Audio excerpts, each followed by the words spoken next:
Bom dia, gente. Eu sou Mauro Lopes, esse é o canal Paz e Bem. Esta é também a TV 247. Este é o programa Paz e Bem, programa Paz e Bem de número 138. Hoje é segunda-feira, dia 8 de abril de 2019. Avisos à praça. Pedidos antes de começar, bem rapidinho. Primeiro, inscreva-se no canal. Estamos caminhando para 12 mil inscritos e inscritas. Vai crescendo a comunidade de uma espiritualidade, de um país, de um desejo plural de paz e de bem. Vai crescendo aos pouquinhos e vamos incorporando a essa nossa comunidade. Segundo, dê like nesse vídeo, né? Quanto mais like ele tem, mais ele é espalhado no YouTube. E, finalmente, se você está inscrito, inscrita, se você deu like nesse vídeo, se você gosta do canal e tem possibilidade, torne-se um assinante solidário do Paz e Bem.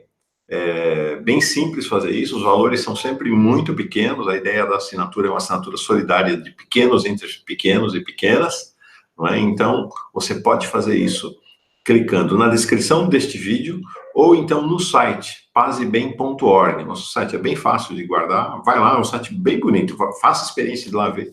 Você vai ver, um site realmente ficou muito bonito. Pazebem.org. Lá, ou na homepage, ou em qualquer matéria que você clicar, você encontra um link para fazer a assinatura, tá bom? Ok.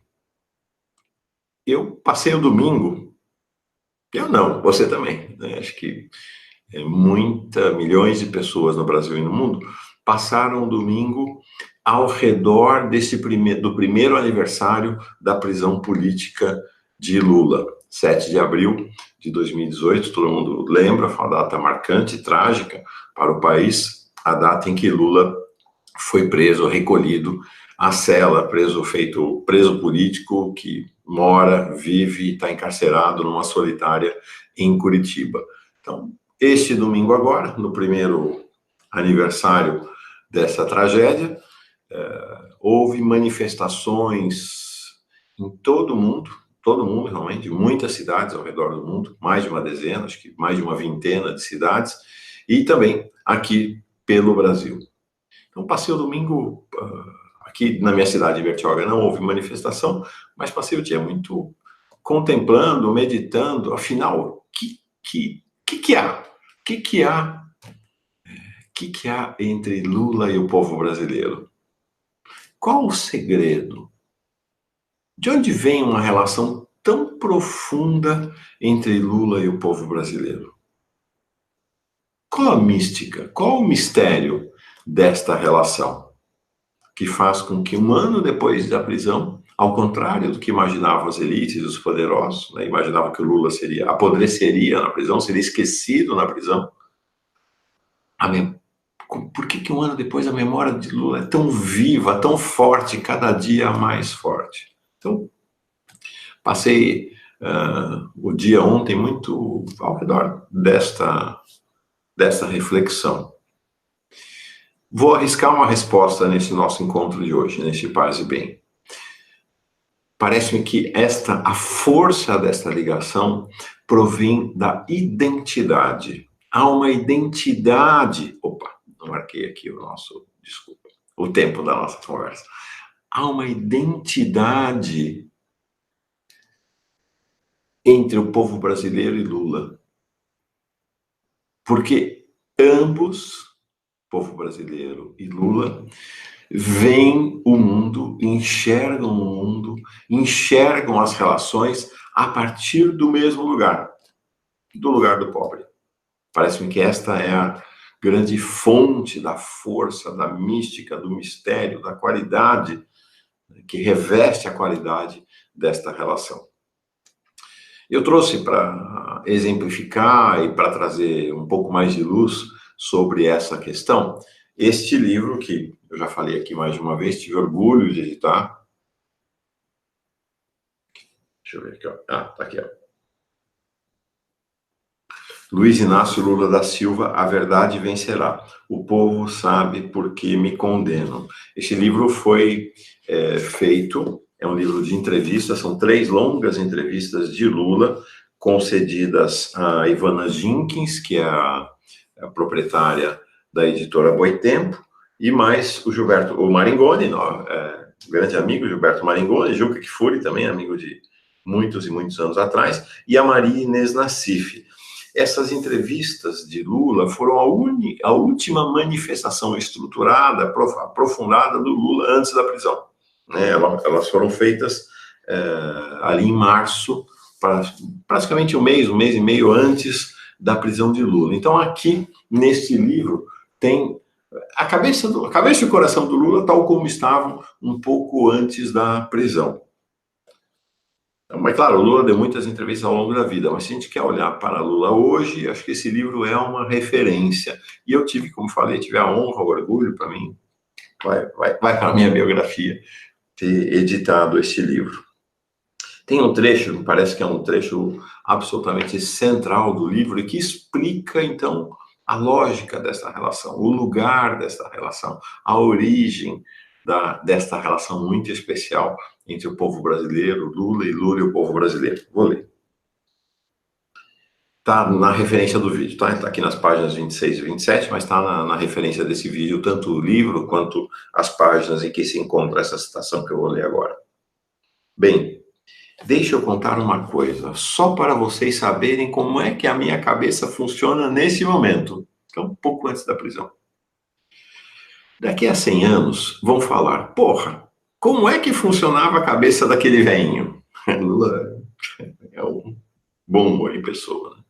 Quando deixei a presidência da República, isso foi em 1º de janeiro de 2011, eu tinha nítida consciência do tipo de governo que nós tínhamos feito no Brasil. Eu tinha consciência de que quando você ganha uma eleição, você não ganha o governo. Porque o governo é algo muito mais poderoso. O governo é composto de instituições como a Receita Federal, a Polícia Federal, o Ministério Público, que estão além do governo. Mas eu tinha feito aquilo que eu entendia que era possível. O melhor que já se havia feito nesse país do ponto de vista de inclusão social. Na verdade, o governo colocou em prática um pouco daquilo que foi meu aprendizado na relação com o movimento sindical, social, na relação com setores da esquerda do país e nas aspirações seculares. Eu queria lembrar a vocês que o meu discurso de vitória na Avenida Paulista foi muito simples. E teve gente que criticou, porque era um discurso pouco pretensioso, porque normalmente um populista faz um discurso, eu vou prender não sei quem, eu vou reduzir o salário de não sei quem, vou isso, vou aquilo. Não, eu falei o seguinte, se eu terminar o meu mandato e todo brasileiro tiver tomado café da manhã, almoçado e jantado, já terei cumprido a meta de minha vida. Faça um parênteses aqui, de fato, o primeiro gesto, o primeiro ato do mandato de Lula, pouco depois desse discurso na Avenida Paulista, quando ele tomou posse, foi o Fome Zero. Por quê? Continua Lula. Porque não era pouca gente que tinha fome nesse país, eram nada menos que 54 milhões de pessoas, ou seja, talvez a população do que seria o 10º país do mundo não tinha o que comer. As pessoas não comiam. Eu achava que isso era um desafio. Eu achava que só era possível acabar com a fome se incluíssemos os pobres na política, se conseguíssemos fazer que eles começassem a entrar no orçamento da União. Porque as pessoas que passam fome não têm sindicato, não têm partido, não vão à Paulista, não carregam bandeira. A única bandeira do pobre é o ronco do seu estômago e a certeza de que ele é um lascado na vida. Lula.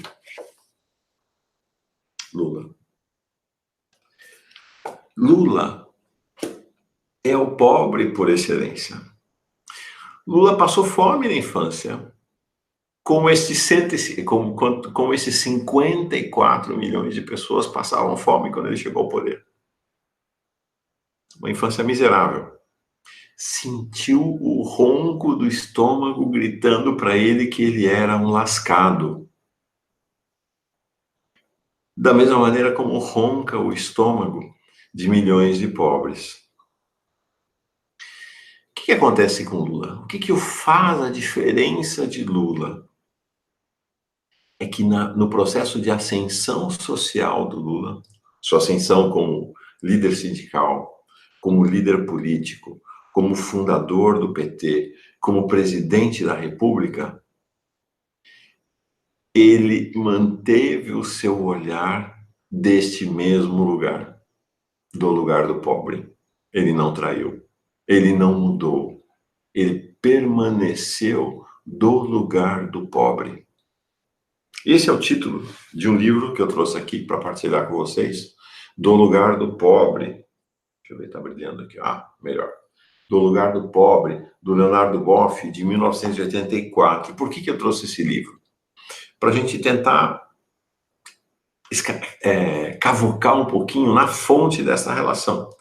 Esse livro foi escrito em 84, então é formulação ali original, formação do processo da teologia da libertação, né? Da teologia da libertação. Boff foi um dos principais autores, está vivo ainda, né? É um dos principais autores da teologia da libertação, esse movimento latino-americano, típico aqui da nossa região. E o PT foi formado, né? São 3 vertentes de formação do PT. O PT foi conformado a partir do movimento sindical, a partir de uma fração da intelectualidade de esquerda do país e das comunidades eclesiais de base, né? Das bases da Igreja Católica, profundamente impactadas pela formulação da teologia da libertação. Então, uma das fontes, inclusive, do processo formativo do Lula é a teologia da libertação. Então, eu queria ler um pouco para tentar entender, né, mergulhar um pouco mais na profundidade dessa relação, da origem dessa relação do Lula com o povo brasileiro. Vou ler, então, o Boff. Está aqui mais uma vez, né, a citação do livro está na descrição do vídeo e as páginas que eu vou ler também. A afirmação bíblica básica e impressionante é esta: o direito dos pobres é o direito de Deus. Oprimir o fraco é ultrajar seu Criador. Honrá-lo é ter piedade do indigente. É uma citação dos Provérbios. Todos têm alguém que os defenda. A mulher, o seu marido. O homem, o seu clã. Os filhos, os seus pais. Somente os pobres não têm alguém que cuide deles. Por isso, Deus mesmo assumiu a sua causa. Ele faz justiça ao órfão e à viúva, e ama o estrangeiro, dando-lhe pão e roupa. Aqui Boff cita essa passagem que é comum ao livro do Deuteronômio, ao profeta Jeremias e aos Provérbios. O Salmo 146 é explícito, escreve Boff. Ele mantém para sempre a verdade, fazendo justiça aos oprimidos, dando pão aos famintos. O Senhor liberta os prisioneiros, abre os olhos dos cegos, endireita os curvados. O Senhor protege o estrangeiro, sustenta o órfão e a viúva. Salmo 146. Continua Boff. Deus não é apenas o supremo garante da ordem justa, como estamos habituados a crer, mas é principalmente o que protege o direito dos sem poder, dos injustamente perseguidos e dos pobres. Deus, portanto, não toma o partido dos poderosos, que dispõem do direito e o praticam em benefício próprio, mas toma o partido dos que são violados em sua dignidade e justiça. Pertence à primeira tarefa do Messias, o Salvador do mundo, realizar este direito divino em favor dos pobres. O Salmo 72, referindo-se ao Messias, diz, citação então do Salmo 72, pois ele liberta o indigente que clama e o pobre que não tem protetor, tem compaixão do fraco e do indigente, e salva a vida dos indigentes. Efetivamente, Jesus, na sinagoga de Nazaré, ao apresentar seu programa messiânico, se reporta a esta tradição conservada no capítulo 61 do livro de Isaías. E essa é deste capítulo 61 de Isaías que Jesus toma uma leitura fundamental que ele faz na sinagoga, no Evangelho de Lucas, para anunciar a sua missão. As bem-aventuranças confirmam esta consciência de Jesus de ser o libertador dos pobres, dos que choram, dos que sofrem fome, injustiças e perseguições, né? Conforme o Sermão da Montanha, as bem-aventuranças que estão tanto em Lucas quanto em Mateus. Portanto, Deus é o garante dos direitos básicos dos pobres. Este direito, porque é o direito à vida, é sagrado e inalienável, anterior a qualquer outro direito. É um direito infraestrutural. Sobre ele se construirão todos os demais. Ainda bofe. Porque Deus é o Deus da vida, toma o partido do pobre e do oprimido, ameaçados em sua vida. O pobre não é tal, não é pobre, simplesmente porque é preguiçoso. O pobre, para a Bíblia, especialmente para os profetas, é pobre porque foi empobrecido, foi reduzido a uma situação de penúria. Sente a vida histórica e não fatalmente ameaçada, independentemente da situação moral do pobre. Se é religioso, se na graça de Deus, Deus toma o partido dele, porque toma o partido da vida.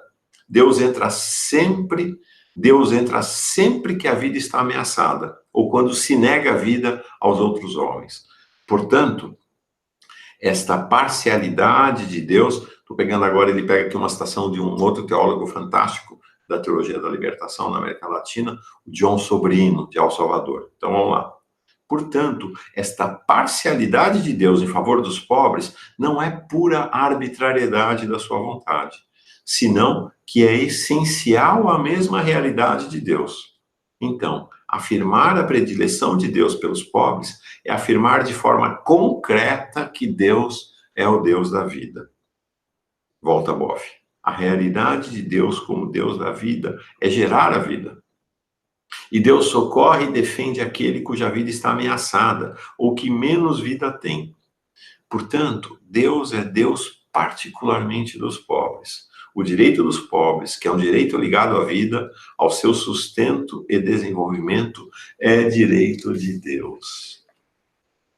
Eu não sei se Lula leu este do lugar do pobre durante seu processo de formação. Se leu depois que saiu da presidência, se leu na cadeia. Mas a gente lê aqui o que Boff escreve, esta relação de intimidade, esta relação de representação, esta relação de garante do direito dos pobres, que conforma a Deus. E Lula escutou, e lê aqui, e escuta aqui. Deixa eu ver aqui. Aqui. É a mesma fonte, e é a mesma origem. Olha aqui que maravilha. Deus é o garante dos direitos básicos dos pobres. Este direito, porque é direito à vida, é sagrado e inalienável, anterior a qualquer outro direito. Portanto, Deus é Deus particularmente dos pobres. O direito dos pobres, que é um direito ligado à vida, ao seu sustento e desenvolvimento, é direito de Deus. Aí a gente vem aqui, pega o Lula, deixa eu achar a página.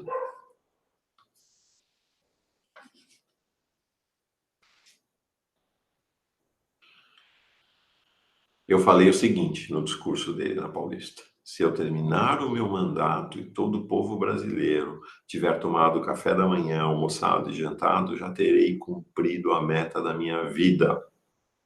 E mais adiante Lula diz: a única bandeira do pobre é o ronco do seu estômago e a certeza de que ele é um lascado na vida.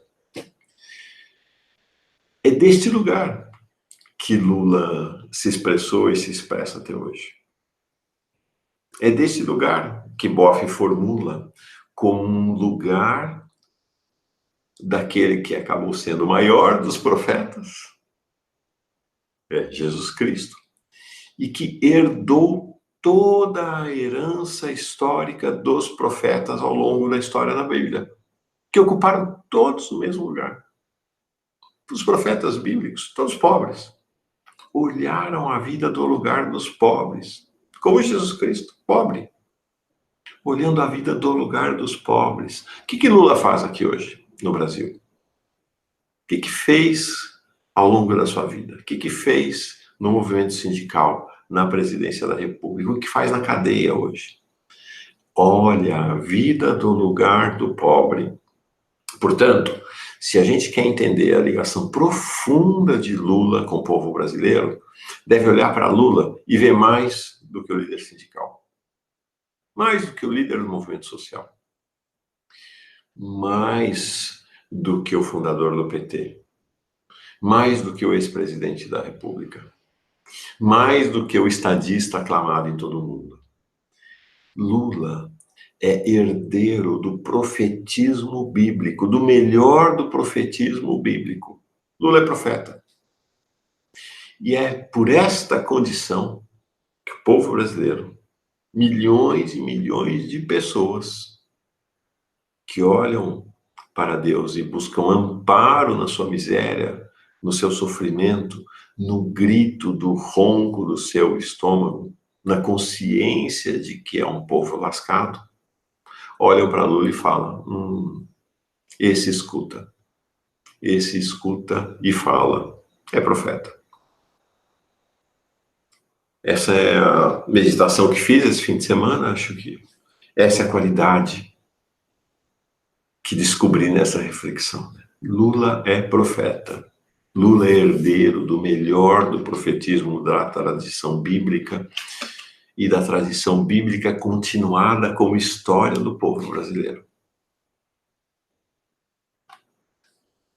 Nosso presidente, profeta em solo brasileiro, aprisionado em Curitiba. Vamos olhar a Bíblia. Quantos profetas não foram feitos prisioneiros? O profeta aguenta o tranco. O profeta aguenta a consequência da sua profecia diante da vingança dos ricos e poderosos. Lula está lá, aguentando. Não tem conversa, não tem concessão, não tem se dobrar. É profeta. Então, vamos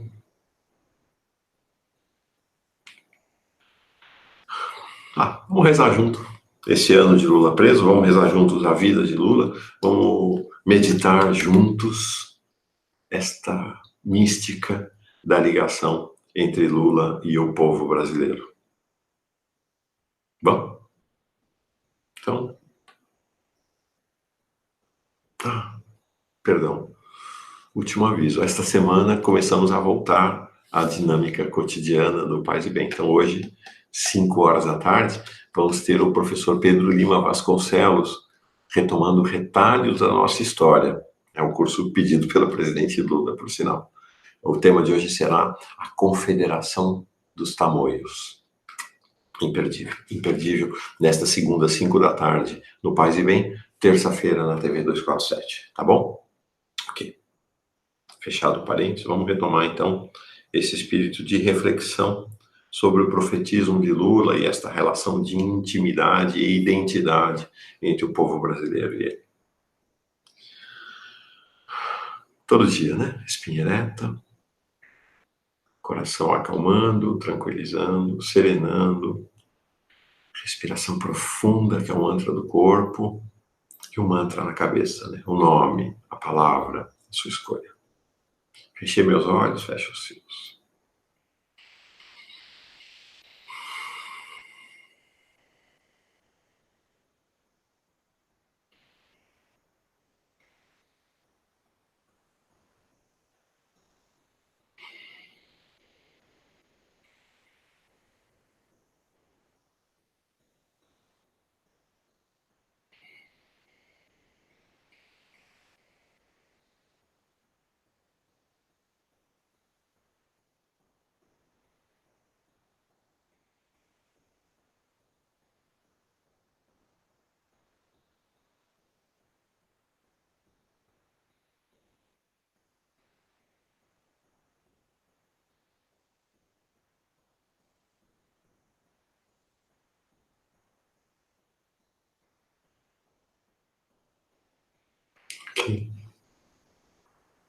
É madrugada ainda.